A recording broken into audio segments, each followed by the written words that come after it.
I had to go back years in time, since I last saw a fully engaged crowd where everybody's actually watching.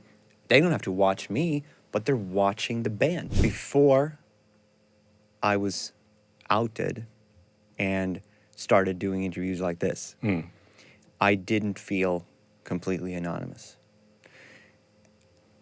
Post 2017, I don't feel super famous.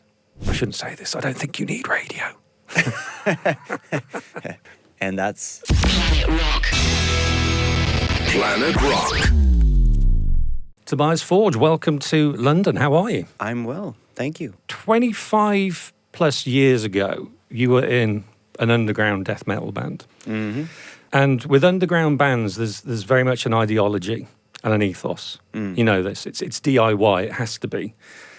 But now you're the brains behind Ghost, and you're selling millions of albums, touring the world, playing arenas. Was that always the plan? If 20-year-old Tobias was here playing in a death metal band, my intentions right there and then was not, as it had been maybe 10 years earlier when I was 10, to become Keith Richards. I wanted to become like a superhero rock star from the 60s. Right. If I had my way when I was 20 and, we were about to make our first record with Repugnant and all that, I would have wanted to be, signed to Earache Records and tour and do all the things that At the Gates was doing or Dissection was doing. Or, I wanted Repugnant to be as successful as it could have been, but it wasn't. So that's when...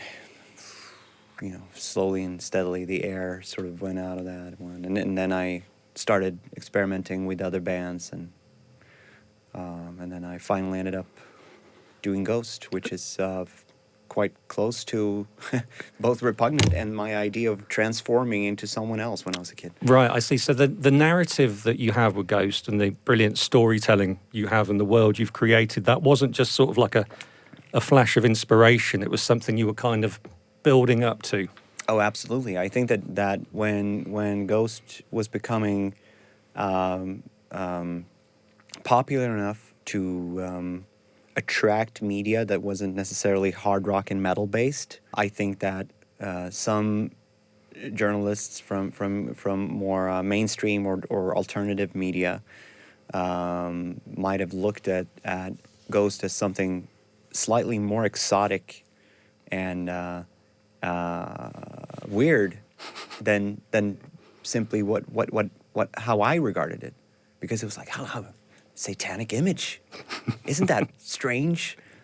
Not when you come from death metal underground. Yeah, that lingo, that visual language, that image, that way of life is so normal where I come from. Of course, because you had all the sort of Norwegian church burnings, didn't you, and all of that, and the really sort of serious underground metal scene. Yeah. That obviously that is a deviated, extreme part of the history, which is obviously in the holistic history of extreme metal. It's an unavoidable subject. But yeah, of course, that was part of it. And I am born in 1981, and of course in the early 90s when Norwegian church burnings were happening, of course I was in an extremely influential age. Yes. And I was right in the middle of exploring that when that happened. So of course my 12-year-old self was slightly more immaturely enamored with that idea than maybe I am now. So does performing under, I suppose, stage names and in character enable you, or the spokesperson for Ghost, to do what you do? I kind of see it as almost a superpower. Absolutely. I do believe that what I'm doing and the way that I approach artistry in a becoming way, maybe contrary to some artists that have a way more grounded image, where there's no faking it. Like what you see is what you get. This is, sort of Dave Grohl. Like he's Dave Grohl all the time, Yes. and when he goes up on stage, he's Dave Grohl on stage. Like, great. Personally, I would love to do that. That would be fantastic if I was so comfortable in my skin and I was, completely equal to the creator, the creature that I've created. But Dave Grohl, Pearl Jam, you have these bands, Bruce Springsteen, I guess. So like, who are these? You see what you get, and everybody loves that. Whereas there are a lot of artists that don't come off as being, dressed up or Yes. playing charades or pretending, but who are actually, in essence, doing just that. And what I've found over the years of being able to literally dress up as someone else and pretending to be someone else, what I've found to be very comfortable with that is that very few people expect me to be him. Yes. And that is a luxury. I know a lot of other frontmen who don't have that luxury. I think if I was in your position, I'd do the same, because I'd quite like the anonymity. I got into radio years ago because I thought I can have a voice, but no one sees my face, Right. which works out quite well, I think, on all fronts. So now radio's become this video medium. I'm almost a bit annoyed about it because I like staying anonymous. So I get that. I think if I was in your position, I'd want a mask as well to go out and perform. Do you feel like when you get into the costume, there's like a switch and it's just all of a sudden? It does grant me superpowers, and it does add a swagger and a way of doing things that I probably wouldn't have so easily done. You might argue, if you hand me 3 last words and a GT, I can probably behave outrageously then too, or do whatever comes in. But the thing with the way that I perform and as dressed up as someone else is that I don't need to get hammered to do that. It just takes getting costume on and that switch happens, and then all of a sudden I'm able to do things in a different way. What I find sort of quite curious is for the first, I think, 3 albums, no one knew who you were. It was like mystery. Who is this guy? Who's the singer? And then we find out it's you, which is great, because all of a sudden that question's sort of answered for us. Are you happy that people know it's you behind it now, or did you prefer it before when no one knew it was you? Generally, 2017 is regarded as when I was outed. Before I was outed and started doing interviews like this, I didn't feel completely anonymous. Post 2017, I don't feel super famous. So that transgression or like crossing that moment and going from outspokenly sort of setting my name to things and from before, it did not mean that all of a sudden everybody started recognizing me. And it did make life easier, because before that we had to put in a lot of extra effort in order for me to not be visible, and it did create a few image keeping upsides, but a lot of practical downsides, and it was just uncomfortable. It made people feel uncomfortable. It made it made for a lot of misunderstandings and a lot of it was just making life hard. And of course, now we've learned of a new iteration, if you like, the Sabbath gig that's upcoming. Papa V Perpetua, which is the 5th version continuous. Am I close? I'm thinking of my O-level Latin here. Perpetua, perpetual. Yeah. Yeah?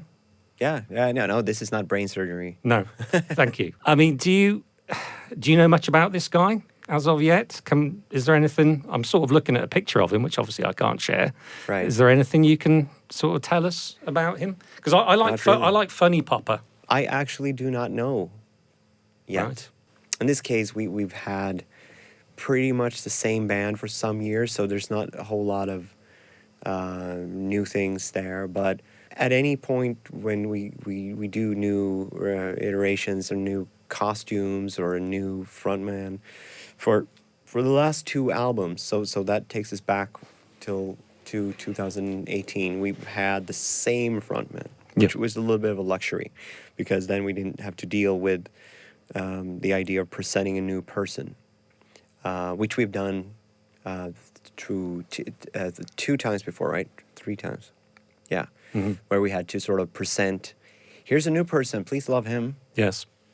And which is always a strange concept that feels foreign every time. They always love him, though. So far, yes. But, we'll see. We'll see. We'll see. Will Papa V get his live debut, I suppose, on the forthcoming tour? I mean, that is when we will see him. Yes, because of the Black Sabbath announce, somehow people thought that was going to be a big coming out day. Yeah. That day means a lot, but Yes, of course. not that. Well, That is not part of it. I'm presuming, is this one of the reasons you've banned mobile phones at the gigs, which I fully endorse, by the way? Is that one of the reasons why, so that you can keep the identity a secret?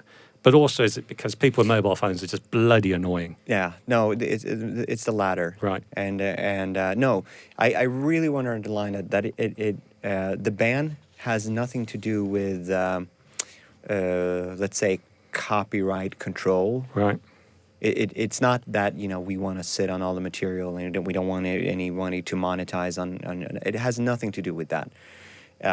It's to do with being in the moment. Yes. Yep. The right here, right now, the film was not only the sort of the essence of messaging in that film was exactly that, but also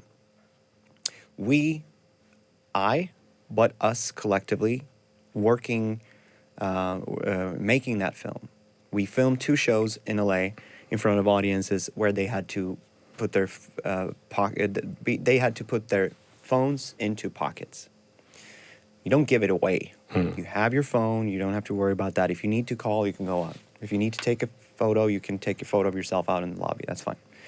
But what ended up happening was that we had such an engaged crowd that seemed joyous in a way that I had to go back years in time, since I last saw a fully engaged crowd where everybody's actually watching.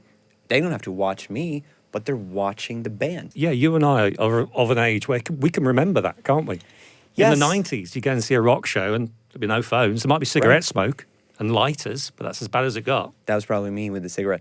But yes, and I don't want to turn this into an ageist thing where I'm going to tell 14-year-olds everything was better back then. Yeah. But I swear that Gigs were better. the experience of shows and the making of memories, the making of magic was much more powerful. Yeah. Some of the best shows I've ever been to, I have maybe not even seen a picture from that because they all live here. They're all up there, exactly. They live in my core. That's the memory I have of that. And I get that. That is an experience I wish for, obviously, the part of our crowd that are older and more aware of. Maybe this becomes a little bit nostalgic then. Great. But I really believe that the younger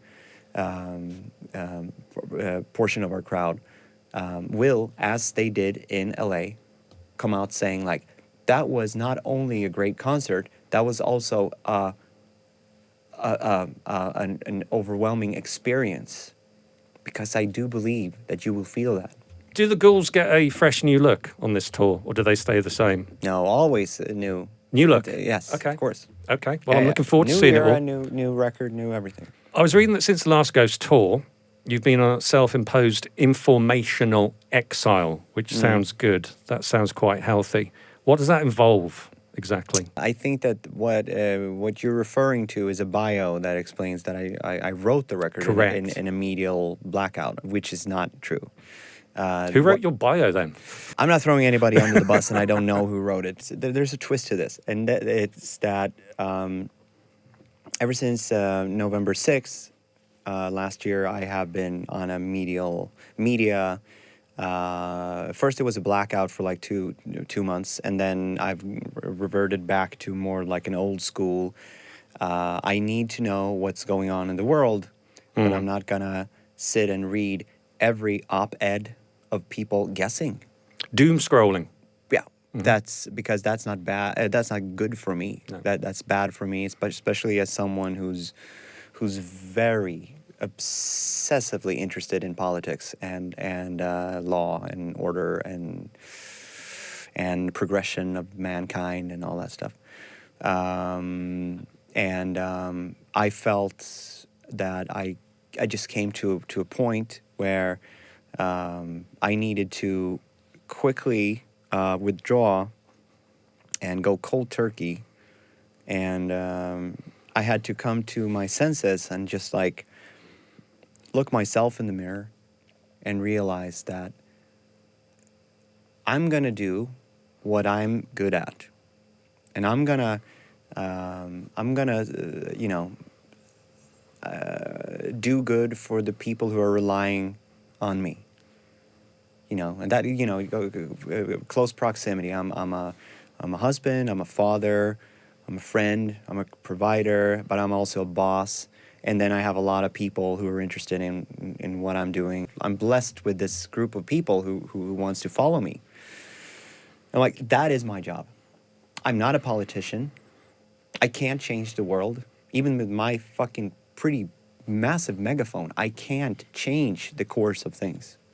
And I was guilty of doing what I think a lot of people have been doing, is that viewing a certain event as this crossroad where there's option A and option B, and one is complete euphoric utopia, and one is the exact opposite. Whereas that is not true. It's not true. It's constantly fluid. It's constantly amoeba-like moving. Sometimes it's moving backwards and sometimes it's moving forwards. And it's not like it's not a zero-sum game. It simply isn't. But the way I was thinking when I was sort of deeply immersed into that media flow was that this was this cataclysmic event. I'm not saying that things are good, but I'm saying that everyone in the world, especially those of us who feel that we're not on the right path. Yeah. I mean, I'm sure that some people is like, yeah, things are fucking great now. Sure. Our job as people, especially if we sort of pat ourselves on the shoulders of being progressive and wanting the world to be a better place, is to understand that these two fucking maniacs who are 70 plus years old, who are currently making our world feel tumultuously apocalyptic, they're dying. They will die. What we're seeing and what we're feeling is their death rattle. And they're trying to trick us into believing as long as they are alive, we are alive. Mm-hmm. And if they die, everybody else dies. And that's not true. It's never been the case with most dictators forever. It's always been like that. The war will also one day be over. Our job is to maintain course, filling our lives with the good things that we know, doing more good things than bad, saying more nice things than evil things. And one day, those people that I was talking about, yeah, things are going great right now. We need to be nice to them and make sure that one day, when things change, Yes. We need to be friends. Yes. That is my job, to make sure that I'm doing everything in my power for that day and going forward to do my little bit. Do more good things than bad. Well, yeah, and one of those many good things is, of course, the new album, Skeletá, which, if, again, I'm going to refer to my Latin. Is that plural for skeletons? Yes, I guess so, yeah. Yeah, skeletons. Skeletons. Skeletai. Skeletai. So, I mean, the last album, you sort of mused on the fall and the rise and fall of empires. So, where are you going with Skeletá? During the writing of Skeletá, I felt, because the previous record, Impera, was quite heavily reflecting on society and structural external elements. And I felt not very inspired at all to continue writing like an Impera 2. That it wasn't simply enthusing me to write. It wasn't inspiring. And I had a feeling that is not what I want, that's not what I need, and that is not what people that are keen on hearing what I think needs. And that is what I believe. I believe that I've made a record that will be more healing than an Impera 2. Okay. I wanted to make a record that was about core human sentiments that will be there forever. Love, hate, hope, regret, acceptance, self-deceit, like simple subjects. And do you think each song is almost like a bit of a vignette? You know, you can listen to them in isolation, but also, and get meaning from each song, but also you can listen to it in that sort of traditional album form. I don't know how to elaborate more than a yes. I hope so. And I think it is, yeah. Yeah. From hearing it. Is it all you on the album as well? Because as far as I'm aware, you know, previously, is it you doing all the instrumentation? Is that the same case on this record? For the last 4 records, I've worked with creative collaborators. Okay. And meaning that I, for a long time in my music writing career, I was sort of doing it myself, and I was because I do have a somewhat holistic. When I write a song, I sort of hear the entire song, or at least like I can never write a riff without hearing the drums and what the bass is playing and how it just sort of triggers like a full-on creativity. So it's always been easier for me to just write everything. It's amazing that you can do that. So every instrument. You're a Renaissance man.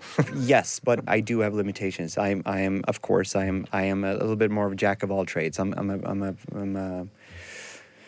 an able guitar player. I'm an able bass player. I'm an able keyboardist. I'm an able drummer, and I guess that the one that I've sort of excelled over the last 15 years is probably as a singer, just because I've practiced. Whereas all my other abilities have slowly diminished simply because I'm not practicing as much. On tour, I actually play more drums than I do guitar, and I have to pay for that. Whenever I go into the studio again, it's always like a restart. Like I have to restart playing guitar.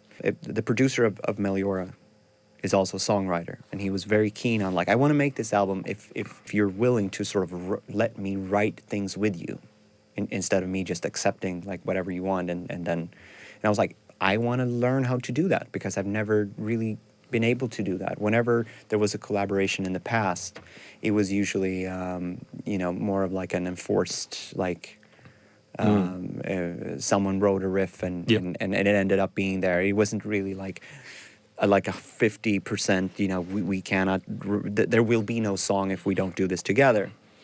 And I said, the only thing I'm really keen on is that each song needs to be like my creation, not on paper, like not name wise, but I mean we need to build each flower needs to come from my seedling. Like, it needs to be my idea, because I'm not asking anyone to come in and write a song for me. But Klaus, who produced Meliora, he really opened up that door for me. I can absolutely write with other people. So over the course of the next 4 records, I've met these collaborators who I work really well with, whom really takes out the best of me, and who, I always come in knowing that this will be a great track. I have this idea, that idea, this idea, and then I want that person to like that idea, and then I keep on sort of selling it, and I get feedback back, and then, we put it together, and I know that we both have the intention of making the best possible track. And then on this album, I was sort of the overall producer. We didn't take in like an external person who would come in and have that essentially responsibility. This is the sort of the boring bit, the business part of rock. Being a producer is not only being like a demon producer with an idea, it's also like a responsibility thing, and to a certain degree paperwork that I let my people do. And that was just something that we took out of the equation here. When I write songs with Max, I know that me and Max will make sure that the songs are good enough. When I write songs with Vincent and Solemn, I know that we're making our efforts, and it's not like we need a producer coming in and save the project. And then between us, Max is also very multi-instrumentalist. Vincent too. Fredrik Åkesson from Opeth. I have had him coming in for the last 3 records, I think, just because he's such an amazingly good lead guitar player. I like to write the solos like melodically what it's going to be. In the demo period, most of the instruments go through my hand. The drumming and the bass playing and the guitar playing and the keyboards usually have like a treatment that has gone through my hands. But what I've gotten better at over the last records is to, if there is a piano part, not only like an organ, like a simple coloration in the back, but if there's a piano part that requires real playing, I'd ask Solemn to come in and play it, because Solemn is a fucking God-gifted, funnily enough, in this context. But he's actually like a prodigy. He's so good at playing piano, so let him do it. Fredrik is so much better guitar player than I. He will come in and run circles around my demo, and that makes the whole thing just sound better. Oh, it does. So you can really hear the sort of attention to detail and sort of the finish on your records, and, especially on the new one. You've got some big rock radio singles on this album as well. I don't know if that's ever intentional with you, but Satanized, Cenotaph, Lacrima, I mean, those are 3 which really stand out as songs that would do well on quote-unquote rock radio. Is that something you're thinking about when you're creating music, or are you just putting what you want out there? Yes and no. Okay. As a professional, of course, I whom grew up on a steady flow of top 40 80s hit radio, as well as death metal noise.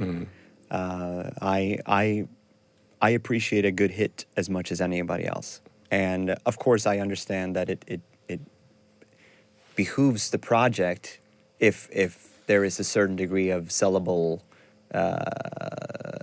radio material. Over the years, I guess I've been a little bit more keen on super serving, whereas on this record I might have been a little bit more like, there was one dogmatic little rule that I wanted to do with this record, was that it was going to be 10 songs with vocals, as opposed to the previous records that always have like instrumental parts and a instrumental miasma or something like that. Yeah, we already have a miasma, so we don't really need that. Love we already that song, have by that. the way. Yeah, and great. It's so I didn't feel like I'm not going to write an instrumental just for the sake of having an instrumental. But it might be interesting to write a record from start to finish that starts with vocals, ends with vocals, and have vocals vocal songs. But what it did do was it put a little bit of added pressure to let all the songs allow for there to be instrumentalism in songs that would cover, that would sort of weigh up for that, for balancing the lack of instrumental tracks, and that meant that in my head that we if a song is asking to be 5 minutes long, let it be that. If it's not radio format, fine. Mm-hmm. And it's just a risk that I was willing to take. Well, I think you're at a level now where actually, and I shouldn't say this, I don't think you need radio. And that's a wrap. Look, new album Skeletá comes out April 25th. Can't wait for it. I've been privileged to hear it early. I think it's a triumph. Needless to say, I can't wait for the tour. Looking forward to it. And good luck with the Sabbath show as well. Tobias, thank you so much. Thank you so much for having me. Thank you. Planet Rock.